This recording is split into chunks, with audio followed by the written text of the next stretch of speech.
നിങ്ങളുടെ സ്വർണ്ണ സങ്കല്പങ്ങൾക്ക് തിളക്കമേകാൻ Ami gold and diamonds അവതരിപ്പിക്കുന്നു ആമി സ്വർണ്ണ സമ്പാദ്യ പദ്ധതി. വെറും 19 മാസത്തെ തവണ വ്യവസ്ഥയിലൂടെ ഇനി നിങ്ങൾക്കും ഇഷ്ടപ്പെട്ട സ്വർണ്ണാഭരണങ്ങൾ സ്വന്തമാക്കാം. Aami gold and diamonds, Amarambalam service സഹകരണ ബാങ്കിന് സമീപം, കൂറ്റമ്പാറ.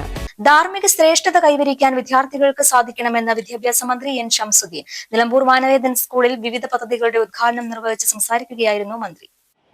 കഴിഞ്ഞ കാലങ്ങളിൽ മാറി മാറി വന്ന സർക്കാരുകൾ വിദ്യാഭ്യാസ രംഗത്ത് നടത്തിയ ഇടപെടലുകൾ കൊണ്ട് ദേശീയ തലത്തിലും അന്തർദേശീയ തലത്തിലും തന്നെ കേരള സംസ്ഥാനം തലയുയർത്തിപ്പിടിച്ചു നിൽക്കുന്നത് വിദ്യാഭ്യാസ രംഗത്തെയും ആരോഗ്യ രംഗത്തെയും നമ്മുടെ പുരോഗതികളുടെ പേരിലാണ്. വിദ്യാഭ്യാസം എന്ന് പറയുന്നത് വരും തലമുറകൾക്ക് വേണ്ടിയുള്ളതാണ്. അപ്പം അതുകൊണ്ട് തന്നെ ഇന്നത്തെ നമ്മുടെ വിദ്യാർത്ഥികൾ മത്സരിക്കേണ്ടി വരുന്നത്, ഇന്ന് ലോകം ഒരു ഗ്ലോബൽ വില്ലേജാണ്. നാളെ ഒരു ഉദ്യോഗത്തിൻ്റെ കാര്യത്തിൽ, നാളെ ഒരു ഉപരിപഠനത്തിൻ്റെ കാര്യത്തിൽ നിങ്ങൾ മത്സരിക്കേണ്ടി വരുന്നത് നിങ്ങളുടെ സമീപത്തുള്ള ചുറ്റുവട്ടത്തുള്ള അല്ലെങ്കിൽ ഈ സംസ്ഥാനത്തുള്ള കുട്ടികളുമായി മാത്രമല്ല. ഇന്ന് പല പരീക്ഷകൾക്കും നിങ്ങളോടൊപ്പം പങ്കെടുക്കുന്നത് ലോകത്തിൻ്റെ വിവിധ ഭാഗങ്ങളിലുള്ള കുട്ടികളായിരിക്കും. പല ഉദ്യോഗങ്ങൾക്കും പല ഇന്റർവ്യൂവിനും നിങ്ങൾ ചെല്ലുമ്പോൾ നിങ്ങളോടൊപ്പം പങ്കെടുക്കുന്ന മത്സരാർത്ഥികൾ ലോകത്തിൻ്റെ വിവിധ ഭാഗങ്ങളിലുള്ളവരായിരിക്കും. ഇന്ന് ലോകം അങ്ങനെ അതിർവരുമ്പോഴൊക്കെ മാഞ്ഞുപോയി ലോകം ഒരു സമൂഹമായി, ഒരു സൊസൈറ്റിയായി, ഞാൻ പറഞ്ഞില്ലേ, ലോകം ഒരു ഗ്ലോബൽ വില്ലേജായി മാറിയ കാലഘട്ടമാണ്. അപ്പോൾ അവിടെ ആ കുട്ടികളോടൊപ്പം മത്സരിക്കാൻ കിടപിടിക്കാവുന്ന വിധത്തിലുള്ള പ്രാപ്തി നമ്മുടെ കുട്ടികൾക്കുണ്ടാവണം. അപ്പം നമ്മുടെ വിദ്യാഭ്യാസത്തിൻ്റെ ക്വാളിറ്റി വർദ്ധിപ്പിക്കണം. ക്വാളിറ്റിയുള്ള വിദ്യാഭ്യാസമായിരിക്കണം നമ്മുടെ കുട്ടികൾക്ക് കൊടുക്കേണ്ടത്. ഇപ്പോൾ ഈ ഗവൺമെൻറ് വന്ന് 100 ദിന കർമ്മ പരിപാടിയിൽ വരെ നമ്മൾ അതിന് ചില പദ്ധതികൾ വെച്ചിട്ടുണ്ട്.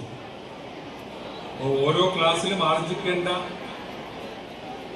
വിവരം അല്ലെങ്കിൽ ആർജിക്കേണ്ട വിദ്യാഭ്യാസം അതാത് സമയങ്ങളിൽ ആർജിക്കപ്പെടുന്നുണ്ടോ എന്ന ഒരു ചെക്ക് മെഷർ, ഒരു പരിശോധന, അതിനുവേണ്ടി ഒരു പ്രത്യേക പദ്ധതി സർക്കാരിൻ്റെ 100 ദിവസത്തെ കർമ്മ പരിപാടിയിൽ ഉൾപ്പെടുത്തിയിട്ടുണ്ട്. നമ്മൾ നല്ല വിജയങ്ങളും നല്ല മുന്നേറ്റങ്ങളും ഒക്കെ ഉണ്ടെങ്കിലും ചില അപവാദങ്ങളുണ്ട്, ചില വിമർശനങ്ങളുണ്ട്. 10ാം ക്ലാസ് കഴിഞ്ഞിട്ടും നേരാവണ്ണം മലയാളം വായിക്കാനും എഴുതാനും അറിയാത്തവർ, അല്ലെങ്കിൽ ഇംഗ്ലീഷ് വായിക്കാനും എഴുതാനും അറിയാത്തവർ, അടിസ്ഥാന ഗണിതം മനസ്സിലാക്കാത്തവർ ഒക്കെ ഉണ്ട്. മൂല്യബോധമുള്ള വ്യക്തിയാകുന്നതിലൂടെയാണ് വിദ്യാഭ്യാസം ഫലപ്രാപ്തിയിലെത്തുന്നതെന്നും അതിനുള്ള ശ്രമം വിദ്യാർത്ഥികളിൽ നിന്ന് ഉണ്ടാവണമെന്നും മന്ത്രി പറഞ്ഞു. വിദ്യാർത്ഥികളുടെ ലഹരി കായിക വിനോദങ്ങളാകണം. കേരളത്തെ ലഹരിമുക്തമാക്കാനുള്ള ആഭ്യന്തര വകുപ്പിന്റെ തൂഫാൻ പദ്ധതിക്ക് വിദ്യാഭ്യാസ വകുപ്പ് നല്ല പിന്തുണയാണ് നൽകുന്നത്. ലോകകപ്പ് ഫുട്ബോളിനോടനുബന്ധിച്ച് സ്കൂളുകളിൽ നടത്തിയ 1 മില്യൺ ഗോൾ ലഹരിക്കെതിരെയുള്ള പോരാട്ടമാണെന്നും മന്ത്രി പറഞ്ഞു. സംസ്ഥാനത്ത് മാറി മാറി വന്ന സർക്കാരുകളുടെ ശ്രമഫലമായി ദേശീയ തലത്തിലും അന്തർദേശീയ തലത്തിലും വിദ്യാഭ്യാസ രംഗത്ത് കേരള മോഡൽ സൃഷ്ടിക്കാൻ നമുക്ക് സാധിച്ചു. എങ്കിലും പോരായ്മകളുണ്ട്. അവ പരിഹരിക്കാൻ ഊർജിത ശ്രമം നടക്കുകയാണ്.